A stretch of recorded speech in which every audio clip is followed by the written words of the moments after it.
Hola, ¿cómo están? Bienvenidos de nuevo a una nueva clase de literatura. En esta ocasión vamos a hablar en la segunda parte de la literatura barroca española, que se refiere justamente al teatro español. Antes de empezar con las características del teatro español, debemos de mencionar algunos antecedentes. Para llegar a presentar este tipo de teatro, como lo están manifestando acá, en base a corralones, es que esto ha tenido una evolución. Los antecedentes más inmediatos son, por ejemplo, uno de ellos, los juegos de escarnio y por el otro lado los autos sacramentales. Los juegos de escarnio eran representaciones populares de la vida cotidiana, donde se hablaba de temas económicos, políticos, sociales, y se hacían en los parques, en las plazuelas o en las plazas al aire libre. Haciendo una analogía diríamos, por ejemplo, que la forma en que cómo se desenvolvían los artistas era la misma forma que utilizan los cómicos ambulantes cuando hacen su ruedo, que se paran en un parque y alrededor la gente está expectando a lo que van a hacer. Y justamente los juegos de escarnio tenían esa misma intención de los cómicos ambulantes. Es decir, a través de la ironía, de la burla y de la sátira, poder presentarnos temas de nuestra realidad. Por otro lado, también tenemos los autos sacramentales. Los autos sacramentales eran representaciones de pasajes bíblicos muy importantes. Por ejemplo, ¿cuáles? El nacimiento de Jesús, por ejemplo, el bautizo de Jesús o la crucifixión de Jesús.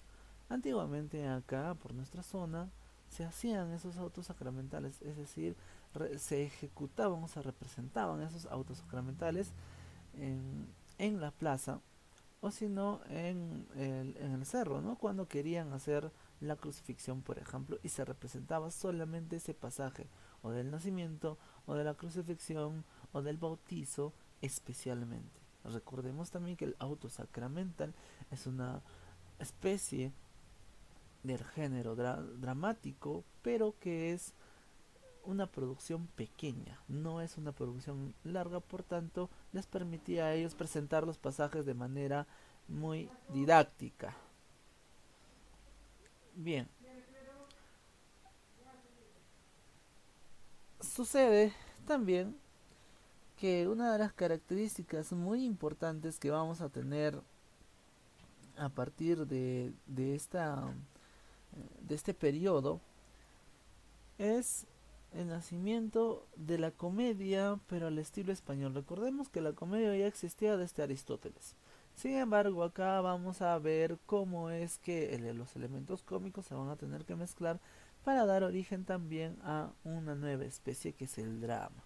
Y en este sentido, debo de decir que, por ejemplo, Lope de Vega es aquel personaje que crea el drama, es decir, junta lo trágico o la tragedia junto con la comedia para que podamos nosotros obtener el drama.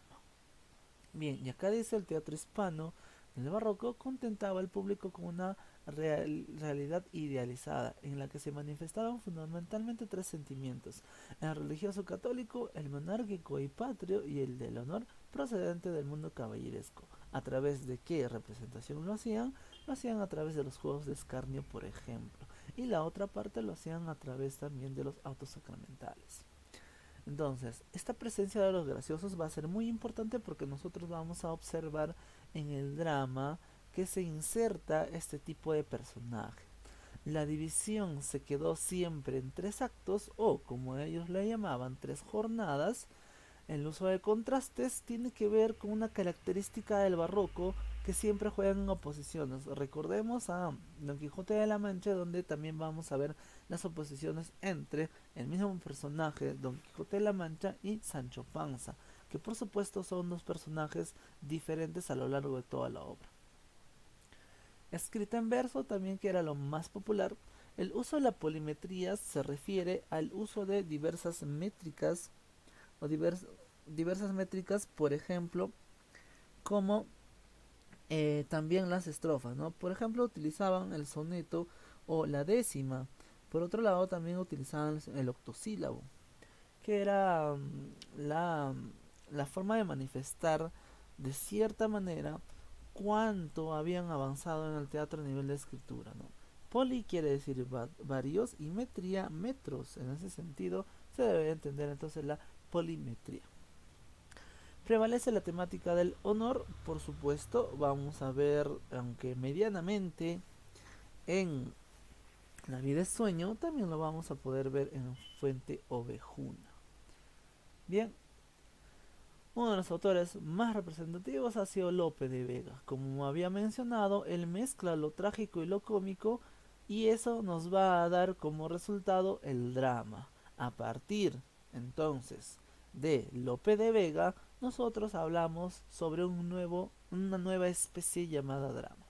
Se aleja de las tres unidades aristotélicas teatrales que Aristóteles había mencionado ya por en la edad antigua, en la época antigua, cuando habló sobre Edipo Rey. Recuerden que Edipo tiene, o bueno, se desarrolla el teatro en un solo día, también en un solo lugar, que es el Palacio de Tebas, y la historia va a tratar de un solo tema, en este caso el destino trágico o destino fatal del hombre.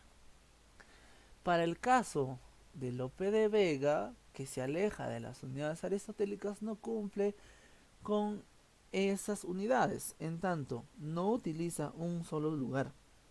El tiempo transcurre en más de 24 horas, o puede tener doble o triple temática también. En ese sentido, se entiende que se aleja de las unidades teatrales que Aristóteles había mencionado. Introduce al personaje gracioso y justamente este personaje gracioso nos va a hacer ya o nos va a ayudar a poder visualizar al drama. Introduce al personaje colectivo también, por ejemplo en Fuente Ovejuna pareciera que la voz es colectiva y no individual, es decir, que la sociedad es la que, o el pueblo es el que habla y ya no una sola persona. Además, él representa al teatro nacional y popular porque justamente sus temas están relacionados con la injusticia social, ¿no? La pobreza, la discriminación, en fin. Un ejemplo de ello es Fuente Ovejuna, donde tenemos que es un género dramático, estructura de tres actos, y el tema principal el honor villano. En temas secundarios tenemos la colectividad, el perdón, la pugna por el poder y la lascivia. Recordemos que acá en Fuente Ovejuna pues los personajes buscan justicia por sus propias manos. Luego tenemos a Pedro Calderón de la Barca, que lo vamos a observar de manera panorámica, y empezamos por unas cuestiones respecto a los temas. Él trataba en su obra sobre conflictos morales, también había una tensión dramática. ¿Cómo entendemos esto de la tensión dramática? Un ejemplo lo podemos ver en La vida es sueño. Cuando nosotros tenemos a Segismundo desde el inicio de la obra, ¿ya? Encontrado por Rosaura y su acompañante Clarín, tenemos a un Segismundo que inexplicablemente está encerrado. Eso le va a dar tensión dramática, porque los personajes van a empezar a hablar, van a empezar a dialogar entre ellos y se va a desencadenar un montón de situaciones, una tras otra. Y hasta ahí nosotros no sabremos por qué es que Segismundo está encerrado. Ese, ese no saber nos da una tensión dramática. Que por supuesto nosotros sabemos ya después. Y bueno, no lo voy a decir ahora porque si no quitaría la emoción de la obra. Valores tradicionales como el honor también, ¿no? La religiosidad, ¿no? En tanto a estamos hablando de respeto, de lealtad, por ejemplo, que se puede ver en Clotaldo de La vida es sueño. La idealización en cuanto a la vida misma, que lo hace Segismundo, por ejemplo, hablando de la obra del Calderón de la Barca. Y la alegoría tiene que ver con el hecho de qué es lo que representan cada uno de los personajes dentro de la obra. Por ejemplo, podríamos decir que Basilio representa una cierta opresión, eh, que Estrella es la pretensión de la corona, o que Astolfo es la ambición por el poder, y así. ¿no? Esas alegorías se manejan, no se manifiestan a través de las actuaciones de los personajes. Como podemos observar, Calderón de la Barca no solamente dominó una sola especie dramática, sino varias temáticas, ¿no? Tenemos un teatro cortesano, también tenemos dramas de honor, ¿no? Dramas filosóficos y autosacramentales. Lo que ustedes están viendo son los que más eh, conocidos tenemos por él, ¿no? Entonces, a diferencia de Lope de Vega, si queremos establecer una diferencia entre Lope de Vega y Calderón de la Barca, diríamos que Lope de Vega es más nacional, mientras que Calderón es más universal. Lope de Vega es más popular, mientras que Calderón es más aristocrático. Lope de Vega tiene temas más históricos, mientras que Calderón tiene temas más filosóficos y reflexivos. Lope de Vega busca el decoro poético, es decir, a través de la metáfora, mientras que lo que hace Calderón es emplear un lenguaje culterano, y ya dijimos en una ocasión anterior que está muy cargado de expresiones el lenguaje culterano. Por otro lado, la representación de teatro de Lope de Vega se hacía en corralones, mientras que las representaciones de la obra de Calderón se hacían en el palacio. Bien, para solamente remarcar, podríamos decir también que el contenido esencialmente de la obra de Calderón era filosófico, religioso, un afán moralizador, en el sentido de que nos tenía que educar en base a valores, y también didáctico. Bien, ahora vamos a hablar sobre la vida y sueño. El drama está dividido en tres actos, está ambientado en Polonia, escrito en verso, en lengua culta, uso de alegorías que vamos a explicar ahora.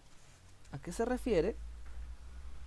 La alegoría es una simbolización. Los personajes simbolizan algo. Por ejemplo, Segismundo simboliza el conflicto entre el instinto y la razón, el libertinaje y la libertad, el sueño y la realidad. Basilio simboliza o es una alegoría de la superstición, de la astrología, de la tiranía. Estrella es la representación de la pretensión de la corona, Astolfo de la ambición por el poder, Rosaura de la honra, Clotaldo de la lealtad, y Clarín representa al gracioso. Esas son las alegorías que se manejan dentro de la historia La vida es sueño. Por otro lado, las referencias mitológicas tienen que ver justamente con la creencia sobre el oráculo.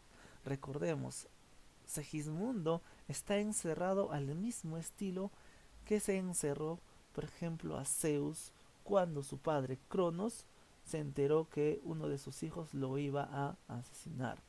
Recordemos rápidamente, Cronos se había devorado a su hijo Hades, a su hijo Poseidón, pero por Buenaventura Zeus logra salvarse, ¿no? Y la madre lo esconde en una gruta, hasta que él crece, se venga del padre y lo logra matar.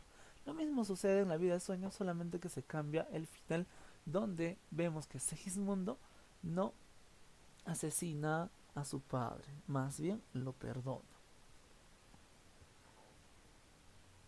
Bien, acá tenemos entonces a los personajes: Segismundo, que es el príncipe de Polonia; Rosaura, hija de Clotaldo; Clarín, escudero de Rosaura; Clotaldo, cuidador de Segismundo y también fiel a Basilio; Astolfo, que es duque de Moscovia o Moscú; y Basilio, rey de Polonia. Las temáticas también las tienen ahí. La principal la diríamos que es la libertad o el conflicto por la libertad. Y acá hay también una doble historia, ¿no? La de Segismundo y la historia de Rosaura. Por hacer breve un resumen, diremos lo siguiente con respecto al argumento. El príncipe Segismundo, encerrado en la torre de la montaña, es descubierto fortuitamente por Rosaura, vestida de varón, y su siervo Clarín. Rosaura, quien viene a Polonia buscando a Astolfo para obligarle a buscar una promesa de matrimonio, escucha el lamento de Segismundo. Ay, misero de mí, yar infelice, apurar cielos pretendo, ya que me tratáis así. ¿Qué delito cometí con vosotros naciendo? Clotaldo, siervo del rey Basilio, los sorprende y los hace prisioneros por estar en un sitio prohibido. La ley dice que todo aquel que pisare ese lugar debe morir. Clotaldo reconoce a Rosaura como hijo, por la espada que lleva la joven. Vive la angustia de salvar a su hijo, de ver leal al rey, o de ser leal al rey llevándolo a la muerte. Él opta por la lealtad. Mientras tanto, el rey Basilio reveló la verdad oculta, la historia de su primogénito y su encierro en una torre de las montañas para evitar que asuma el trono. Pues según su horóscopo, sería un tirano y sometería a su propio padre con las armas. Pero Basilio tiene esperanza de que su hijo pueda vencer el destino. Consumido por las dudas, el rey decide poner a prueba a su hijo. Ordena que sea drogado y llevado a palacio con vestiduras de príncipe. Y así examinará si su hijo obra correcta o incorrectamente. Al despertar, Segismundo se encuentra en palacio, pero no cree lo que está viendo y viviendo. Llega Clotaldo y le informa que él es el príncipe, heredero legítimo del trono. Enterado, Segismundo de su condición de príncipe y de las causas de su encierro, intenta matar a Clotaldo, por traidor, por haber encerrado a su príncipe. En poco tiempo discute a muerte con su primo Astolfo. Intenta ultrajar a Rosaura, ahora vestida de mujer. Es descortés con su prima Estrella y mata a un criado tirándolo por la ventana. Por esto, el rey, convencido de la verdad de su horóscopo, ordena que su salvaje hijo sea devuelto a prisión y decide escoger como heredero del trono a su sobrino Astolfo. En la torre, el príncipe despierta creyendo que ha soñado los hechos del palacio. Entonces reflexiona sobre la irrealidad de la vida y su condición de simple sueño. Sueña el pobre que padece su miseria y su pobreza. Sueña el que medrar empieza. Sueña el que afana y pretende. Sueña el que agrave y ofende. Y en el mundo, en conclusión, todos sueñan lo que son, aunque ninguno lo entiende. Yo sueño que estoy aquí, de estas prisiones cargado, y soñé que en otro estado más lisonjero me vi. ¿Qué es la vida? Un frenesí. ¿Qué es la vida? Una ilusión, una sombra, una aflicción. Y el mayor bien es pequeño, que toda la vida es sueño, y los sueños sueños son. Segismundo es liberado por los soldados, enterados de la existencia de un heredero legítimo. El príncipe, apoyado por Rosaura, ahora vestida de guerrera, se rebela, toma el palacio y derrota a su padre Basilio. Clarín muere en el asalto. Ante su padre cabizbajo, el príncipe recapacita, reflexiona sobre sus actos y depone sus armas en señal de sumisión y respeto a la autoridad. El padre se reconcilia con el hijo y confía a Segismundo la potestad de ordenar el caos producido. Entonces, el príncipe premia la lealtad de Clotaldo, obliga a Astolfo a que se case con Rosaura para reparar su falta cometida en Moscovia, y anuncia que se casará con Estrella.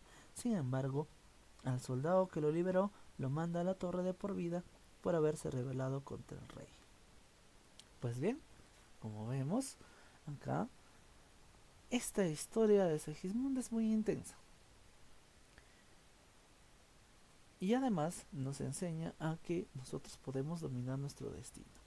Al final, al final de la obra, todavía Segismundo queda dudoso con respecto a la realidad que está viviendo, y la obra termina de esa manera, con un Segismundo dudando entre la realidad y la irrealidad, que va a ser también una característica que se nos presenta dentro de este teatro. Muy bien, espero que te haya gustado el video de hoy día. Recuerda que nosotros todavía tenemos una clase de reforzamiento en el día que nos toca. Y bueno, será hasta la próxima clase. Muchas gracias por su atención.